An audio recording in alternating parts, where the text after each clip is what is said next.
إن الحمد لله نحمده تعالى ونستعينه ونستغفره ونؤمن به ونتوكل عليه ونعوذ بالله تعالى من شرور أنفسنا ومن سيئات أعمالنا. من يهده الله تعالى فلا مضل له ومن يضلل فلا هادي له. وأشهد أن لا إله إلا الله وحده لا شريك له، وأشهد أن محمدا عبده ورسوله. يا أيها الذين آمنوا اتقوا الله حق تقاته ولا تموتن إلا وأنتم مسلمون. يا أيها الناس اتقوا ربكم الذي خلقكم من نفس واحدة وخلق منها زوجها وبث منهما رجالا كثيرا ونساء. واتقوا الله الذي تساءلون به والأرحام، إن الله كان عليكم رقيبا. يا أيها الذين آمنوا اتقوا الله حق تقاته ولا تموتن إلا وأنتم مسلمون. يا أيها الذين آمنوا اتقوا الله وقولوا قولا سديدا يصلح لكم أعمالكم ويغفر لكم ذنوبكم، ومن يطع الله ورسوله فقد فاز فوزا عظيما. ألا فإن خير الحديث كتاب الله تعالى، وخير الهدي هدي محمد صلى الله عليه وآله وسلم، وإن شر الأمور محدثاتها، وكل محدثة بدعة، وكل بدعة ضلالة، وكل ضلالة في النار. فنسأل الله العظيم رب العرش العظيم أن يحفظنا جميعا من النار.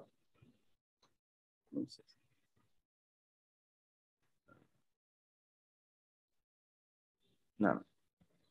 Donc, on continue nos durus de tafsir al-Qur'an en français, histoire de mettre le pied à l'étrier et de voir à peu près et d'essayer de méditer la parole d'Allah subhanahu wa ta'ala. Pour ceux qui n'ont pas encore eu la possibilité d'apprendre l'arabe pour pouvoir étudier le tafsir directement en arabe. Mais l'essentiel, c'est d'étudier, quoi. Parce que même en étant arabophone, tous les livres de tafsir sont là, mais encore faut-il les lire et les étudier. Et on se rend compte que lorsqu'on lit, il y a beaucoup de tafsir, beaucoup de paroles dont on ne connaissait pas l'explication. Donc hier, on a terminé d'expliquer tous les versets qui sont relatifs au jeûne du Ramadan. On a donné des commentaires, et on a fait des parenthèses très importantes par rapport aux versets du Coran. On a médité sur pas mal de versets. Comme je dis, mon but, c'est pas de ramener du nouveau pour ramener du nouveau, mais je pense quand même que je m'adresse à des personnes qui, quand même, ont l'habitude de lire le Coran quotidiennement et qui connaissent à peu près le sens des versets. Donc, on peut dire que c'est un niveau juste un petit peu au-dessus, de façon à ce que je ne sois pas obligé, que je ne sois pas obligé de dire des choses que tout le monde connaît déjà. D'accord? Mais je répète bien, que ce soit bien clair dans l'esprit de tout le monde. Il y a 5-6 ans, c'était un autre Abu Muslim, pas super différent, mais un autre. C'est-à-dire que je n'avais pas encore bien compris que dans la bonne méthodologie dans l'enseignement de la religion, c'est vraiment de retranscrire ce qui a été dit et de ne pas essayer de ramener des choses nouvelles, histoire de ce qu'on appelle en arabe toubouliyat, ramener quelque chose que personne n'a jamais ramené. Ce n'est plus du tout ça mon objectif. Mais mon objectif, c'est plutôt de revivifier l'héritage scientifique qui a toujours été, qui aujourd'hui passe pour pour une innovation, comme pour quelque chose de bizarre, alors que c'est ça la base. Et ceux qui sont bizarres sont devenus la base. Ceux qui sont sectaires et innovateurs sont devenus Ahl Sunnah wal Jama'a. C'est ça qui s'est passé. Donc, essentiellement, c'est ça mon objectif. D'accord? Ils ont fait, un jour, je vais traduire cette vidéo pour expliquer c'est qui, ce qu'on appelle At-Ta'ir al-Waqwaq. C'est-à-dire le coucou. Vous savez, l'oiseau, il y a l'oiseau qu'on appelle le coucou. Et ben, il y a plusieurs sortes. Et parmi eux, il y a le coucou qu'on pourrait appeler le coucou squatter. Le coucou squatter, bon, je ne vais pas expliquer ça maintenant pour ne pas être traîné en longueur, mais je vous explique rapidement. C'est un oiseau, vous pourrez regarder sur Internet, taper coucou squatter ou coucou, je ne sais pas moi, je ne sais pas comment on dit en français exactement. Sa mère le dépose dans un nid qui n'est pas le sien. Lui, il grandit plus vite que les autres. Il chasse les poussins qui sont du vrai nid. La mère, donc la mère de ces poussins qui ont été chassés, nourrit donc le coucou squatter là. Il grandit et il dit bah voilà, c'est moi qui suis à la place. Et en fait, c'est ça qui s'est passé. Donc ça, on se doit de le rétablir, d'accord? En langue française, malgré que, en réalité, je me rends compte que ceux qui sont francophones et qui n'ont pas encore l'arabe, des fois, je les rentre peut-être dans des sujets que je regrette des fois de rentrer les gens dans ces sujets, mais les gens sont déjà dedans. Les francophones sont déjà dedans. Malheureusement, et ça, je tiens à le rappeler, les personnes, et je le répète, qui n'ont pas encore appris l'arabe et qui n'ont pas encore appris le Coran al-Karim, s'il vous plaît, laissez les sujets à polémique. Laissez ces sujets-là pour après. Même les sujets géopolitiques. Si vous voulez vraiment bien les comprendre, prenez des bases dans votre religion. Vous voulez la géopolitique? Wallah, elle est dans le Coran. Apprenez le Coran, vous aurez les bases de la géopolitique. La géopolitique depuis Adam alayhi salam, en passant par Nuh, par Ibrahim, par tout ce que vous voulez. Tout est dedans. Toutes les bases de ilm sont dedans. Donc, en comprenant l'arabe, en comprenant le Coran, vous aurez les bases de la géopolitique. Vous n'aurez même plus besoin d'écouter Zemmour. Je ne dis pas qu'il ne faut pas l'écouter. Mais quand on a compris les bases, on n'a pas besoin de regarder les actualités tout le temps, tout le temps, tout le temps. Quand tu as compris les bases, tu sais déjà ce qui va se passer. Comme il disait à l'époque, Adnan Ibrahim, que j'écoutais beaucoup à l'époque, justement, comme je vous disais qu'avant, j'étais différent. Même si moi, je ne crache jamais sur quelqu'un sur qui j'ai écouté, etc. Mais bref, mais ce qu'il disait, c'est qu'il avait une khutbah un jour qui s'appelait Hadatha Ghadan. Hadatha Ghadan. Ça s'est passé demain. Ça s'est passé demain. On sait déjà ce qui va se passer. Pas parce qu'on connaît parce qu'on connaît la visible, parce qu'on a le Coran. Kitabullah. Kitabullah. Fihi naba'u ma qablakum. Dans le livre d'Allah, il y a des informations de ce qu'il y avait avant vous. Il y a des informations de ce qui va se passer après. Il y a le jugement de ce qu'il y a entre vous, parmi vous. Où il a été rapporté soit un hadith, soit de Ali, une parole comme ça qui décrit le Coran. Le Coran, c'est un livre sérieux, ce n'est pas un livre de plaisanterie. Il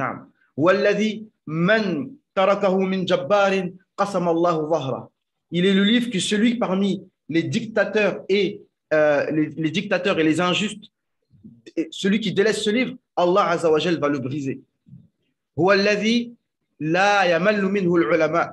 est le livre dont les savants ne se lâchent jamais.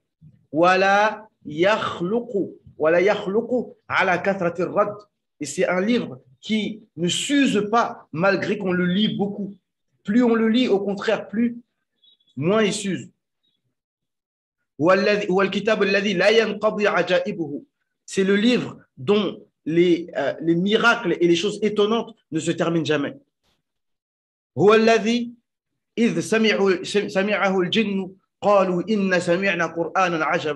C'est le livre qui, lorsque les djinns l'ont entendu, ils ont dit, nous avons entendu un livre étonnant. Yahdi ila rushdi fa'amanna bihi. Il guide vers la droiture et nous croyons en ce livre. Wala nushrika bi rabbina ahada. et nous n'avons jamais associé à Allah quoi que ce soit, etc., etc. Tout ça pour dire que le livre d'Allah subhanahu wa ta'ala, c'est la base de toutes les sciences. Donc, avant d'aller chercher toutes les sciences sur les chiites et sur les machins et sur ceci, apprenons les bases. Moi, c'est à ça que j'appelle. Moi, c'est à ça que j'appelle. J'appelle, moi, les musulmans qui veulent évoluer dans leur religion, dans la compréhension de leur religion, à commencer par les bases. Le Coran, l'arabe, pour comprendre le Coran. Et une fois que vous avez ça, là, vous pouvez commencer à apprendre la religion. Et là, on peut commencer à apprendre les sciences religieuses, le tafsir, sérieusement, les usul fiqh, le fiqh et toutes les sciences religieuses qui sont composées d'au moins d'une quarantaine de spécialités ou d'une cinquantaine de spécialités. La théologie islamique, c'est 50 sciences au moins, une cinquantaine de sciences qu'on doit maîtriser. Le fiqh, à l'intérieur du fiqh, il y a plusieurs sciences à l'intérieur. À l'intérieur de la langue arabe, il y a plusieurs sciences à l'intérieur. Les sciences du Coran, il y a plusieurs sciences à l'intérieur. Les sciences du hadith, il y a plusieurs sciences à l'intérieur. D'accord? Etc., etc. Et aussi des sciences qui sont utiles pour la théologie, qui sont des sciences humaines, les sciences sociales, sciences politiques, les sciences de la psychologie. Toutes ces choses-là sont importantes. D'accord? Donc, c'est ça. Moi, c'est à ça que j'appelle. Et bientôt, Inch'Allah Ta'ala, on va reprendre une nouvelle session de cours d'arabe pour que les gens n'aient plus d'excuses. Quand je vais diminuer les cours en français et que je vais faire plus de cours en arabe, il ne faudra pas dire « Ah, mais nous, on ne comprend pas, parle-nous en français. » Non, non, non. Il faut délaisser le français. D'accord? Moi, je ne suis pas là pour vous conforter dans votre francophonie. D'accord? Donc, on commence, on continue. Donc, on a fini les versets qui parlent du Ramadan. Ensuite, après nous avoir cité tout ça, donc Allah nous a parlé des règles de la loi du talion. Il nous a parlé des règles du testament. Il nous a parlé des règles du Ramadan. Donc, toutes ces choses-là, toutes ces règles, et avant ça, il nous a parlé de la piété, c'est quoi? C'est des choses, c'est des actions du cœur et des actions du corps, des actions du corps obligatoires et surérogatoires. Quand on a expliqué le verset, la piété consiste à, le verset 167, je crois. Et maintenant, il nous a expliqué plusieurs règles pour que ce soit une société saine, une société de gens qui ont quand même une éducation, une purification d'âme. D'accord? Donc, le jeûne, il y a une portée spirituelle personnelle et une portée sociétale. On avait terminé aussi en parlant de la retraite spirituelle. La retraite spirituelle qu'on doit faire de temps en temps, pas obligatoirement pendant le Ramadan. D'accord? Toutes ces choses-là, salam alaikum Mohsin, toutes ces choses-là font que, bi'idhnillah, la société sera saine. D'accord? Et par rapport aux règles de la retraite spirituelle, bon, il y a vraiment beaucoup de détails à donner, qu'on pourrait donner sur la retraite spirituelle. C'est vraiment quelque chose, c'est pas juste tu dors à la mosquée comme ça, non. C'est vraiment, tu te mets dans un état spécial et tu n'as pas le droit de retourner chez toi, sauf en cas de force majeure, d'accord, pour les besoins humains, pour aller aux toilettes par exemple, mais tu n'as pas le droit d'approcher tes épouses, d'accord, parce que là, tu es en retraite spirituelle. Même le malade, quelqu'un qui est malade, tu n'as pas le droit d'aller le visiter, tu demandes juste des nouvelles en passant, d'accord, etc., etc. Et aussi, alors, ce qui s'est passé, c'est que pendant que le prophète alayhi salam était en retraite spirituelle, il y avait son épouse, Sophia qui était venue le voir, d'accord, qui était juste venue le voir. Non, tu parles de 10 jours à la mosquée? Non, je parle de la retraite spirituelle, parce qu'on a fini d'expliquer les règles du Ramadan. Et je disais que hier, on n'avait pas expliqué en détail les règles par rapport à la retraite spirituelle qu'on fait les 10 derniers jours du Ramadan, mais ce n'est pas obligé que ce soit les 10 derniers jours du Ramadan. On peut les faire en dehors du Ramadan, d'accord? Mais en tout cas, c'est quelque chose de bien légiféré et qu'on doit respecter pour montrer que la société, j'étais en train d'expliquer que la société, une société dans laquelle on peut de temps en temps aller faire des retraites spirituelles, il y a du jeûne, il y a toutes ces règles-là, c'est une société qui est pieuse. Et c'est celle qui est citée dans le… Non. Quelle est la durée de la retraite spirituelle? C'est en fonction de ce que toi tu décides. Parce que la retraite spirituelle, bon, je n'ai pas expliqué en détail, mais tu dois fixer ton intention au départ et t'y tenir. Tu dis Nawaitu al-i'tikaf fi hadha al-masjid et c'est toi qui décides. Il n'y a rien de déterminé. Si tu veux faire 3 jours, tu fais 3 jours. Si tu veux faire 10 jours, tu fais faire 10 jours, etc. etc. Donc, et ça, et les gens du Téblir, comme vous savez, pratiquent ça vraiment quotidiennement. D'accord. Et la retraite spirituelle, normalement, on ne mange pas à la mosquée, on ne dort pas à la mosquée, sauf si on est bien sûr obligé pour des besoins humains. Non. Et pourquoi je dis tout ça? Parce que, bon, j'expliquais par rapport à la retraite spirituelle que le prophète sallallahu alayhi wa sallam donc, a raccompagné sa fille, parce qu'elle habitait dans un coin de Médine, la nuit, il l'a raccompagnée. Et lorsqu'il passait sur le chemin, il y a 2 personnes parmi les Ansar qui ont vu le prophète sallallahu alayhi wa sallam avec sa fille dans le noir, et ils se sont cachés ou ils ont eu honte ou quelque chose comme ça. Et le prophète sallallahu alayhi wa sallam, il a dit hey, doucement, doucement, ça c'est ma femme, c'est mon épouse, sa fille. Et les Ansar, ils ont dit subhanallah, on n'a rien dit, Rasulallah. Il a dit non, je préfère préciser parce que le shaitan coule dans les veines de l'humain comme le sang coule. Donc, j'ai préféré préciser que c'est mon épouse pour pas que j'ai eu peur que shaitan vous jette quelque chose dans votre tête. Et donc ici, l'imam Shafiri, radiallahu anhu, il explique qu'il est toujours important pour un croyant de ôter de lui toute possibilité de doute sur sa religiosité. Et ça, c'est quelque chose d'important. Donc ça aussi, c'est une base importante dans toutes nos pratiques qu'on fait. Il y a un frère dans le groupe qui me posait la question, est-ce qu'on a le droit de dessiner ou de faire de la peinture? Toutes ces choses-là, moi j'avoue que je ne dis pas que je suis un grand savant. Je sais qu'en ce qui concerne la photo, c'est pas comme le soura, le mot soura.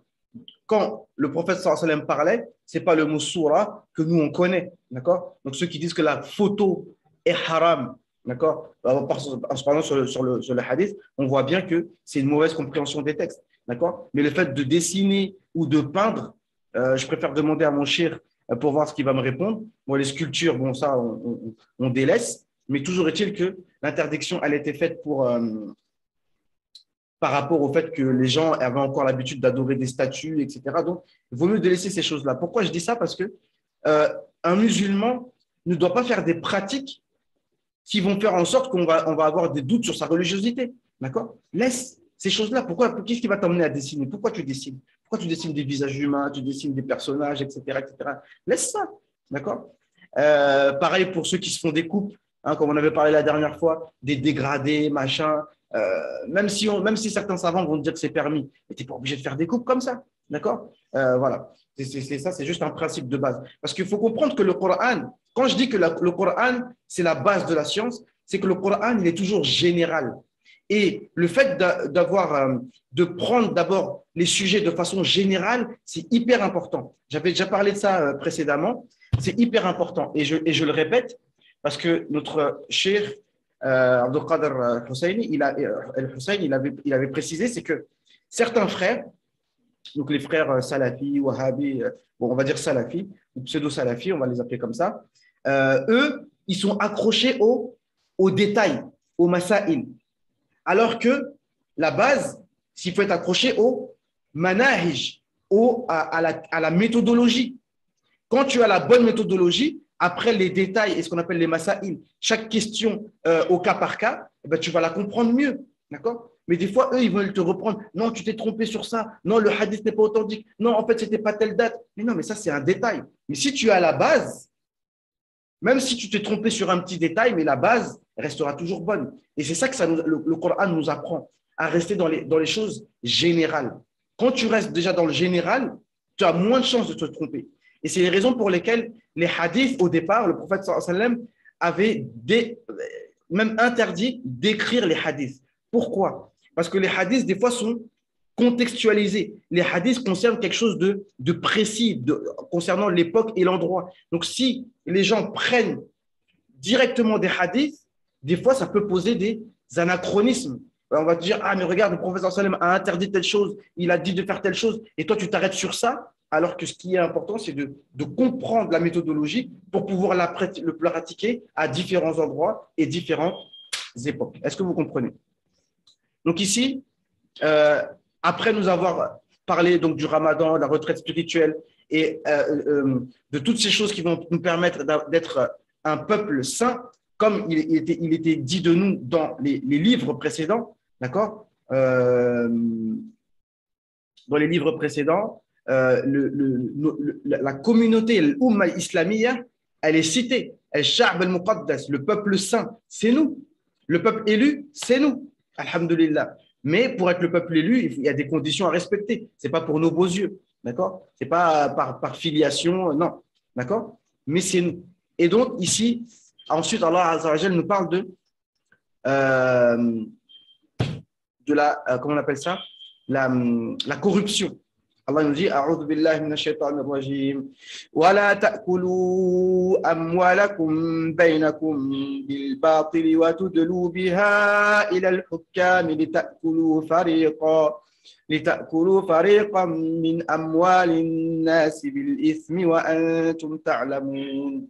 Allah nous dit ne mangez pas vos biens, ne mangez pas les biens de vos frères bil batil, dans le faux, dans le haram. Et vous donnez cet argent, par exemple, au juge. Alors, tu sais que, par exemple, tu dois de l'argent à quelqu'un. Tu n'as pas envie de lui rendre. Vous allez devant le juge. Toi, tu prends de l'argent, tu donnes au juge. Tu dis, vas-y, dis-lui que juge en ma faveur. Pour que tu puisses manger l'argent de ton frère dans le haram. Alors que tu sais très bien que ce n'est pas ton droit. Donc ça, la corruption qui gangrène toutes les sociétés jusqu'à nos jours, eh ben, le Coran nous enseigne de ne pas faire ça. Et je vais vous lire donc, les hadiths du prophète sallallahu alayhi wa sallam qui parlent de ce sujet-là. Ici, on nous dit que qada al-qadi la yahillu haraman wa la yuharrimu halalan. Le jugement du juge ne va pas rendre le haram halal ni le halal haram.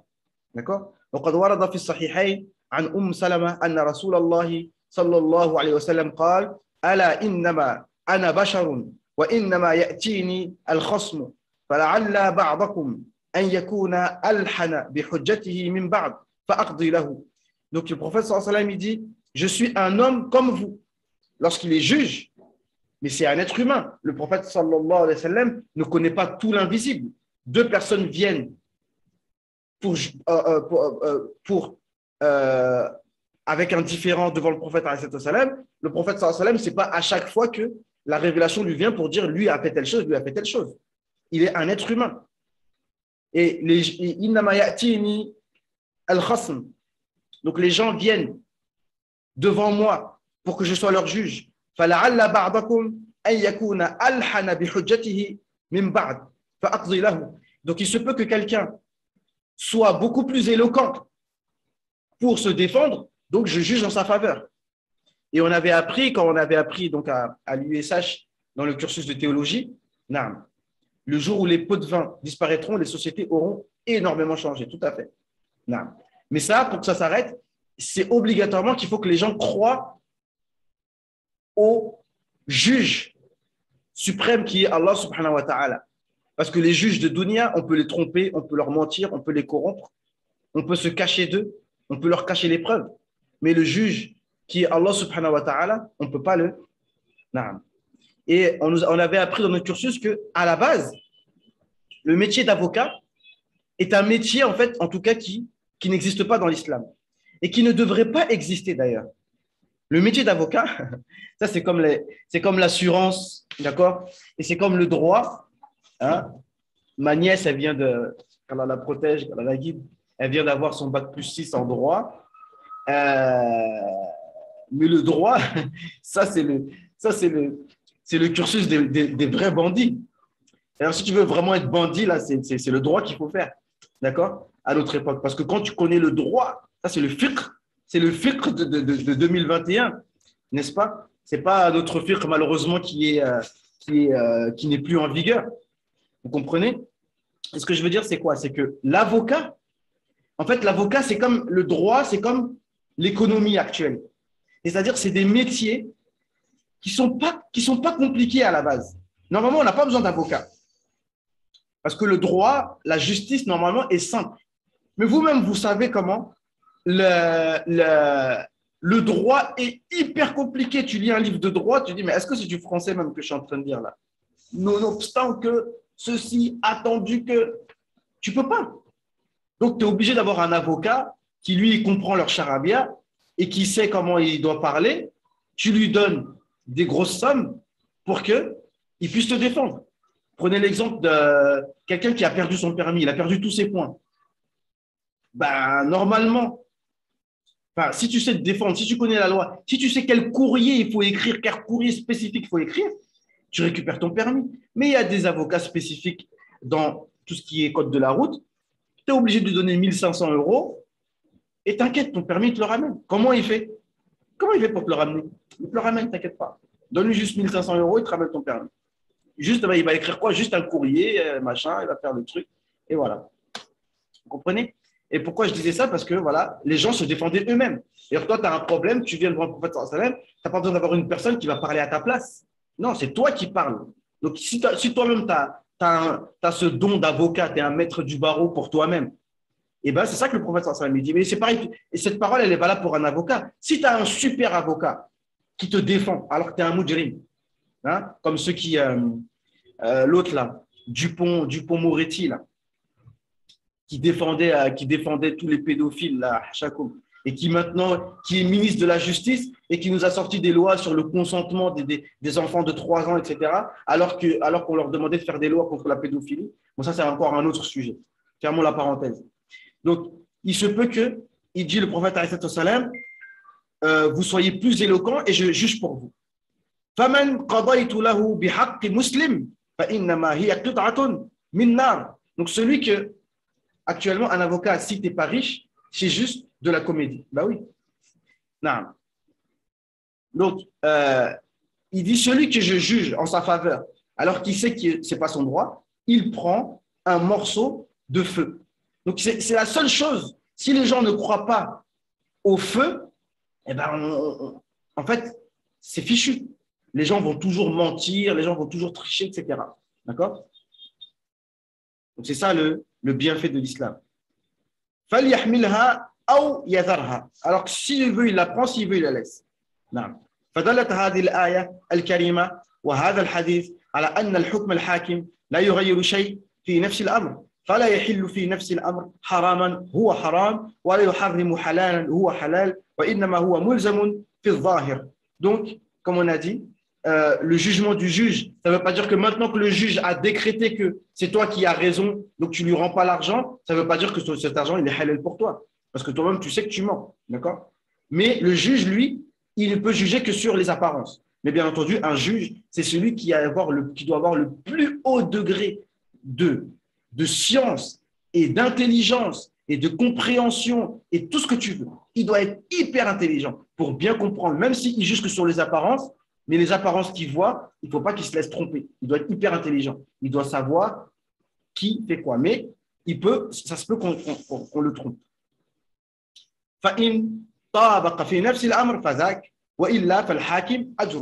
Donc, s'il s'est trompé, le juge, mais il a quand même une récompense. D'accord? Il a quand même une récompense par rapport à son jugement. Donc, ça, c'est aussi une chose que le prophète sallallahu alayhi wa sallam a dite qui permet d'encourager les juges à ne pas avoir peur de juger, même s'ils peuvent se tromper. Parce que le prophète sallallahu alayhi wa sallam dit le juge, lorsqu'il porte un jugement, s'il se trompe, il a une récompense. Et s'il a raison, il a 2 récompenses. Non. Donc, Allah nous dit وَلَا تَأْكُلُوا أَمْوَالَكُمْ بَيْنَكُمْ بِالْبَاطِلِ وَتُدْلُوا بِهَا إِلَى الْحُكَّامِ لِتَأْكُلُوا فَرِيقًا مِنْ أَمْوَالِ النَّاسِ بِالْإِثْمِ وَأَنْتُمْ تَعْلَمُونَ. Donc, il y a un tabi'i qui a dit اعلم قتادة رحمه الله يقول اعلم أن يا ابن آدم أن قضاء القاضي لا يحل لك حراما. Sache que le jugement du juge ne va pas te rendre halal quelque chose qui est haram. ولا يحق لك باطلا. Et ça ne va pas te donner un droit à quelque chose que tu n'as pas le droit. وإنما يقضي القاضي بنحو ما يرى ويشهد به الشهود. Le juge, il juge en fonction de ce qu'il voit, de ce qu'il a compris, et en fonction de ce que les témoins disent. Et les témoins aussi, ça fait partie des grands péchés de faire du faux témoignage. Donc c'est la même chose. Celui qui n'a pas la crainte d'Allah subhanahu wa ta'ala, il s'en fiche, lui. Il va faire des faux témoignages. وَالْقَاضِي بَشَرٌ يُخْطِئُ وَيُصِيبُ.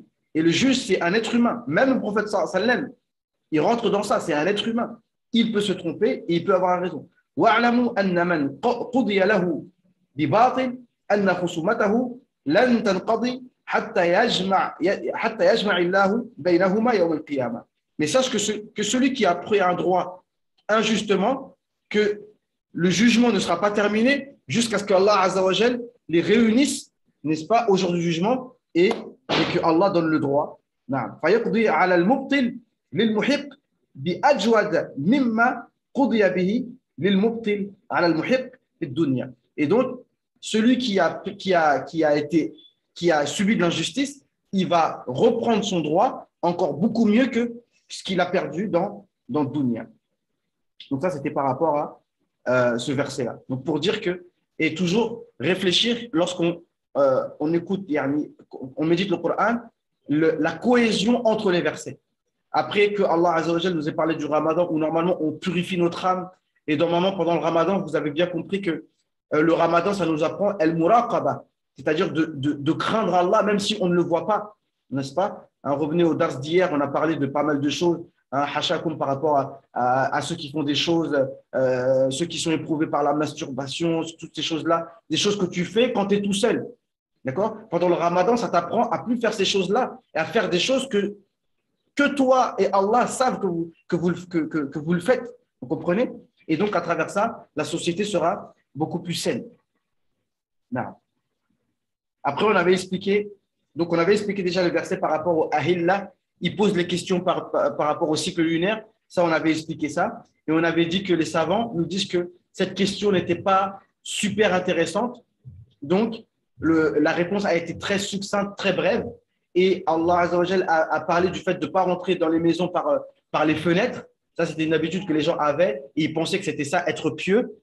Donc, Allah Azza wa Jal leur a dit de ne pas faire ces choses-là. Mais les savants ont tiré que, pareil dans la science, dans la connaissance, il ne faut pas rentrer dans la science par la fenêtre, il faut rentrer par la porte, rentrer sujet par sujet. Ce que je disais au début, des fois, je rentre dans des sujets, des fois, je regrette d'exposer ça à des gens francophones. Je me dis, mais pourquoi je leur parle de ça? Normalement, je me dis, tout ce que je vais dire en français, ce sera que apprenez l'arabe, apprenez le Coran et revenez vers Allah, soyez pieux. C'est tout. Tout le reste, j'en parle pas. Mais le problème, c'est qu'il y a des sujets qui sont déjà étalés sur la place publique et des fois, on se doit de rectifier les choses parce que les gens sont déjà rentrés dedans. Juste une petite remarque par rapport à Fataba alaykum wa afa ankum. Le mot tauba, ici, on remarque que c'est Allah Azza wa Jal. Allah yatoubu.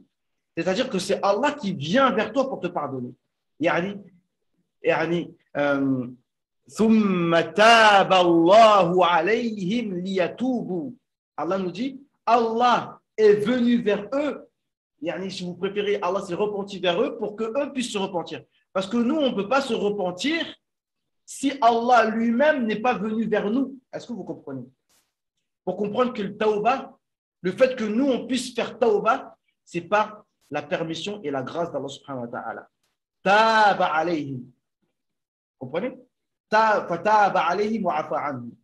c'est une notion par rapport au repentir. Non.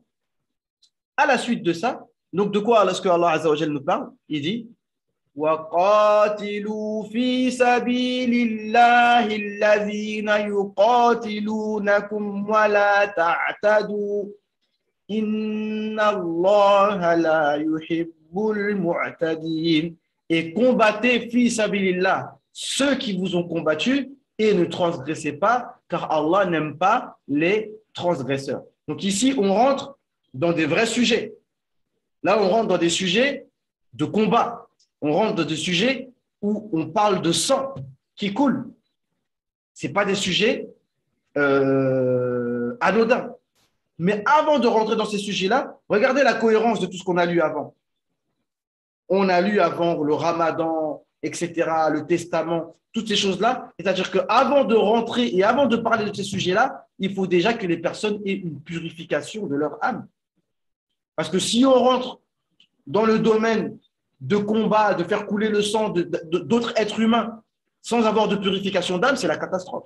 Et Allah nous dit bien, wala ta'tadu, ne transgressez pas.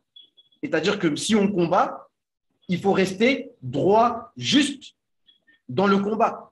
Et comme le prophète a enseigné, on ne tue pas une femme, on ne tue pas des enfants, on ne tue pas des vieux, on ne tue pas les moines dans leur monastère, etc.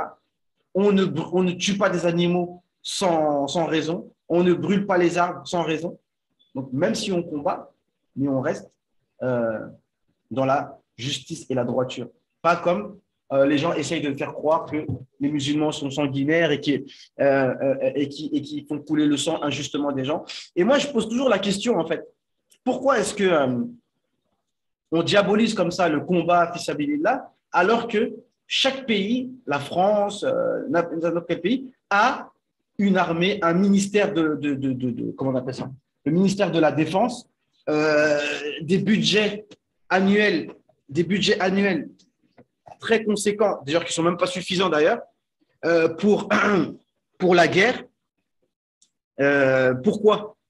On va nous dire c'est pour la justice, c'est pour propager la démocratie, etc. Soit, on va faire semblant de vous croire, mais donc vous êtes bien obligé de vous défendre, sinon ce n'est pas possible. Une civilisation ne peut pas survivre si elle ne sait pas se défendre. Même le corps humain, il a des anticorps, il tue des microbes qui viennent. D'accord? Donc ça, c'est des versets qui sont plus d'ordre civilisationnel. Ça ne nous concerne pas directement là, nous, en tant que simples citoyens. On n'est pas dans… C'est pas nos sujets, en fait. Mais il faut comprendre que le Coran, il est pour tout le monde. Le Coran, il est pour les maîtres du monde et il est pour les gens comme nous. Le Coran s'adresse à tout le monde. D'accord? Donc, lorsqu'on parle de combat, il faut garder ces principes-là. D'accord? Wala ta'tadu.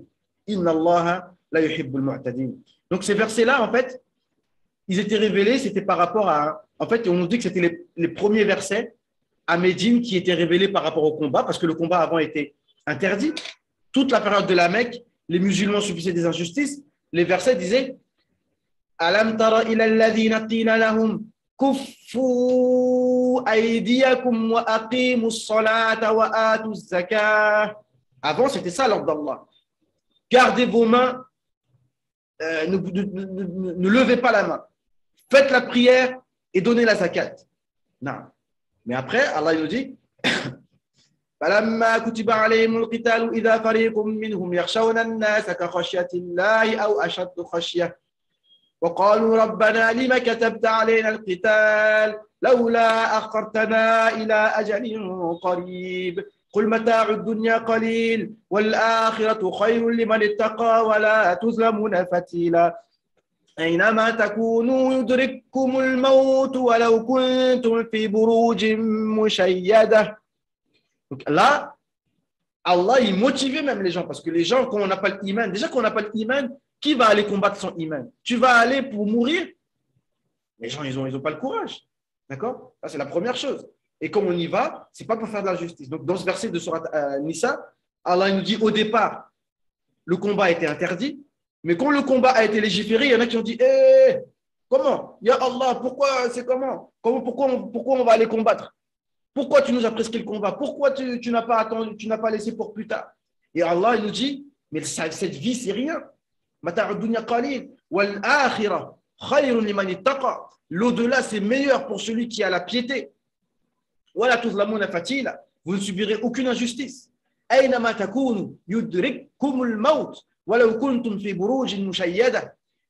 Où que vous soyez, de toute façon, la mort, elle va vous atteindre. Même si vous êtes dans des forteresses fortifiées.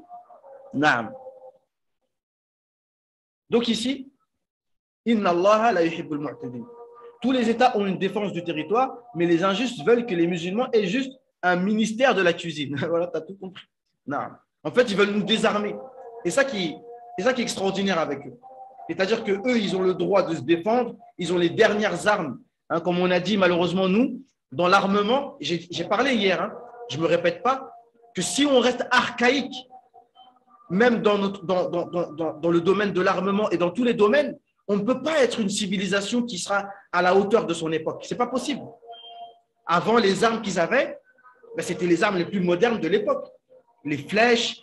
Et quand le prophète sallallahu alayhi wa sallam, il encourageait les gens au rami, al-harb al-rami, dans le sens du hadith. Quand il voyait les compagnons s'entraîner au tir à l'arc, il disait c'est bien, faites-le. Votre père Ismaïl, il faisait la même chose. Mais à l'époque, il n'y avait que ça. D'accord? Ils visaient à la flèche, la lance, savoir manier l'épée, etc. Ils étaient à la pointe de tout ce qui peut se faire au niveau du combat. Donc aujourd'hui, à l'époque, c'est la même chose. J'ai cité les versets, donc je ne voudrais pas me répéter, mais c'est ça. Mais nous, on veut rester archaïque. Non, ce n'était pas comme ça que vous avez les prédécesseurs. Non, il faut savoir être moderne. Non. Mais ça ne nous concerne pas. Nous, à notre étape, comme on dit, il ne faut pas rentrer par la fenêtre. Nous, pour l'instant, ce n'est pas de la lâcheté de le dire. Ce n'est pas parce qu'on a peur, etc. Parce que le problème des gens djihadistes, là, des gens de Daesh et tout, quoi que ce soit, et ces jeunes qui partent là-bas, en fait, on ne les réprimande pas en tant que tels pour leur bonne intention et pour leur volonté. Mais ce qu'on dit, c'est que ceux qui vous encouragent à faire ça, ils vous trompent. Ils vous font croire que le moment est venu, qu'on est prêt pour faire ça. Alors que ces combats-là, en général, c'est eux-mêmes qui vous encouragent à le faire pour après vous diaboliser. Vous savez, je pense que vous connaissez tous ces sujets-là, d'accord? Mais c'est bien de le répéter, d'accord? En général, hein, à l'époque de la guerre même en Bosnie, etc., contre les Russes, quand ça arrangeait les Américains, ils disaient allez-y les musulmans, allez-y combattre les Russes, parce que les Russes étaient les ennemis des Américains, d'accord? Et c'est eux qui les armaient, qui leur donnaient les armes. Mais une fois que la guerre est finie et qu'ils ont des armes dans leurs mains et qu'ils décident de faire autre chose, là, ça devient des terroristes que vous-même vous avez armés. C'est-à-dire, nous, on ne fabrique même pas les armes. Moi, quand on me parle de terrorisme, je me dis, mais quel genre de terrorisme on fait? Quel genre de djihad on fait avec des armes qu'on ne fabrique même pas? Maintenant, je vous invite à vous renseigner. Moi, je tape comme ça sur Internet, je dis, qui sont parmi les musulmans les fabricants d'armes? Vous pensez que les musulmans, c'est des grands fabricants d'armes? Pas du tout. Vous savez très bien que les fabricants d'armes, c'est les Américains, c'est les Français. Eux, ils fabriquent des armes. D'accord? Pourquoi faire? Et les seuls parmi les musulmans qui fabriquent quelques armes, c'est les Turcs, comme on sait. D'accord? Sinon, nous, on fabrique quoi, nous? Non. Le tir à l'arc, c'est aussi une métaphore pour désigner surtout les armements à distance qui permettent de se préserver le mieux. Non, les armements à distance. Donc, quand tu dis une métaphore, ça veut dire ça, c'est ce qu'il y avait présent à l'instant. Comme je disais au début, nous, on doit se concentrer sur les méthodologies, les bases, et pas sur les détails. Parce que là, le tir à l'arc, c'est un détail. Et c'est exactement ça qui a perdu les Ottomans à un moment donné, parce qu'ils ont dit non, nous, on reste avec nos armes de l'époque. Ils n'ont pas compris que le but, c'est d'être armé, peu importe l'arme en question. Le prophète, sallallahu alayhi wa sallam, il a dit Ar-Rami. Le prophète, oui, il a dit ça. Mais il a dit ça à son époque. Mais à l'époque, s'il connaissait les Kalachnikov, il aurait dit Kalachnikov. Et maîtriser les Kalachnikov, maîtriser les armes, maîtriser les bazookas, etc. Moi, là, je suis dans des sujets, là. Je suis dans des zones rouges, là. Je crois que YouTube, ils vont démonétiser cette vidéo, je crois. Bref. Donc, voilà. Ensuite, Allah, il nous dit وَقَتُلُوهُمْ حَيْثُ ثَقِفْتُمُوهُمْ وَأَخْرِجُوهُمْ مِنْ حَيْثُ أَخْرَجُوكُمْ وَالْفِتْنَةُ أَشَدُّ مِنَ الْقَتْلِ. Donc, Allah, il nous dit tuez-les où que vous les voyez et sortez-les de là où ils vous ont sortis. Donc, expulsez-les de là où ils vous ont expulsés. Parce qu'avant, ils étaient à la Mecque, comme vous savez, les musulmans étaient obligés de partir à Médine, à 500 km de là. D'accord? Non plus, ou ouais, 500 km, non, je pense. À l'époque, c'était à pied, donc c'était loin quand même. D'accord? Et donc, de les expulser de là, parce que là, il ne faut pas oublier que depuis 13 ans, les musulmans subissaient des injustices de toutes sortes et ils ne répondaient pas. Donc là, il faut bien comprendre que c'était un djihad de défense. Non. Et c'était par rapport, comme vous savez, ils devaient faire la Umrah à une année, à l'année de Hudaybiyah, et les musulmans leur ont interdit. Et les musulmans, c'était très dur pour eux, ils l'ont très mal pris, à un point où même c'est le jour où les musulmans ont failli désobéir au prophète sallallahu alayhi wa sallam parce qu'ils s'apprêtaient à faire la Umrah, ils étaient prêts. Et puis là, les non-musulmans sont arrivés, ils ont dit non, non, cette année, vous ne faites pas, allez vous retourner. Donc à ce moment-là, bah, ils devaient voilà, conclure, annuler leur Umrah, donc couper leurs cheveux, sacrifier leurs bêtes. Et ben, les Sahaba, ils ont dit non, non, non, nous, on n'a pas envie de le faire. Et le prophète sallallahu alayhi wa sallam, il a dit attends, il a dit là, si ils me désobéissent, c'est fini pour eux. D'accord? Et puis après, il s'est passé ce qui s'est passé, comme vous savez. Salama, une femme, lui a conseillé, dire vas-y toi, va devant eux, coupe tes cheveux, sacrifie ta bête. Et ils l'ont fait. Donc il a donné l'exemple. D'accord? Il a donné l'exemple et là, les gens l'ont fait. Donc ça, c'est encore… il y a des centaines de leçons qu'on peut tirer de la vie du prophète alayhi salam. Et je précise toujours que nous sommes dans le mois de sa naissance, donc il faut en profiter pour faire connaître toujours de plus en plus notre prophète alayhi salam. C'est l'occasion. نعم وأخرجوه من حيث أخرجوكم والفتنة أشد من القتل. La fitna, c'est pire que le meurtre. Le meurtre, il faut comprendre que le djihad à la base, c'est ce qu'on appelle, encore là d'un point de vue théologique, c'est une dérogation par rapport à la base. Parce que tuer un être humain, bien entendu que c'est haram. Tuer un être humain, c'est haram. Rares sont les gens d'entre nous qui ont déjà tué quelqu'un. Même un mouton, il y en a, ils n'ont même pas tué un mouton, ils n'en sont même pas capables. D'accord? À notre époque. Bon, à part certains frères de cité ou peut-être. Bref. Mais dans le cadre du djihad, donc c'est une exception à la règle dans un contexte particulier. D'accord? Et là, en plus, c'est dans le lieu sacré à la Mecque et pendant le mois sacré et en état de sacralisation. C'est-à-dire quelqu'un, il va à la Umrah, il est en état de sacralisation. Déjà, à la base, il doit même pas tuer une mouche. Ensuite, le lieu sacré à la Mecque, normalement, à la Mecque, c'est interdit de combattre. Et pendant le mois sacré, c'est interdit de combattre. Même les non-musulmans arabes de l'époque respectaient cela normalement. Mais Allah nous dit que al-fitna, qui veut dire le shirk, selon tous les tafsirs, l'associationnisme, la mécréance est pire que le combat. Donc ici, on voit une notion théologique de peser le pour et le contre, le moins pire. On a une interdiction qui est de combattre pendant le mois sacré, dans l'endroit sacré, en état de sacralisation, et on a un autre méfait qui est la mécréance. Wal fitnatu ashaddu min al-qatl. Donc le shirk est pire que et plus grave que le fait de combattre. Est-ce que vous comprenez? Comme au même titre que la démocratie, n'est-ce pas, pour eux, c'est contrevenir à leur démocratie, c'est pire que ça justifie qu'ils viennent dans nos pays pour instaurer la démocratie, d'accord? Au Mali, un peu partout. Donc, selon leurs critères, d'accord? Mais on sait bien que ce n'est pas la démocratie, mais c'est plutôt les puits de pétrole et les gisements de gaz sont plus importants que les vies humaines. Ça, c'est pour eux. C'est ça leur qaïda à eux. C'est-à-dire prendre le pétrole, prendre les matières premières des gens, c'est plus important que les vies humaines. Mais dans l'islam, ce n'est pas ça nos critères. Nos critères, c'est la mécréance. C'est ça qui justifierait qu'on aille faire régner l'ordre dans les endroits. Est-ce que vous comprenez? Mais quand on dit la mécréance, c'est tout ce qu'on a dit hier aussi. Un pays qui autorise la pornographie, un pays qui en fait, on nous parle de droit de la femme, mais il est où le droit de la femme? Quand tu laisses… Moi, c'est un truc sur lequel je médite à chaque fois. Comment tu te prétends un pays moderne et tu laisses des femmes se faire traiter comme ça dans des films? Et tu te dis moderne. Elle est où la modernité là-dedans? Donc, non seulement toutes ces femmes-là qui font ces films, en général, c'est des femmes qui sont en souffrance. Il suffit de regarder des reportages. Il n'y a aucune… La majorité des femmes qui font ces films-là, c'est des femmes, elles ont déjà été violées dans leur jeunesse, elles ont eu des vies chaotiques, ce qui fait qu'elles n'ont même plus conscience de la violence de ce qu'elles sont en train de faire. Une personne équilibrée ne peut pas aller faire des choses comme ça. Ce n'est pas possible. Ça, c'est de un. Et les personnes, nous, là, quand je dis nous, c'est-à-dire nous, les pauvres, les hommes qui ne sont pas riches, qui n'ont pas les moyens qu'on ne laisse pas rentrer en boîte de nuit. Bref, la plupart des hommes sont obligés comme des ploucs de faire des rapports sexuels avec lui-même. devant son ordinateur. Et ça bousille leur psychologie, ça bousille leur vie, ça bousille leur masculinité, ça bousille tout. Ça bousille même leur couple, ça bousille tout. D'accord? Ça bousille son cerveau, ça bousille tout.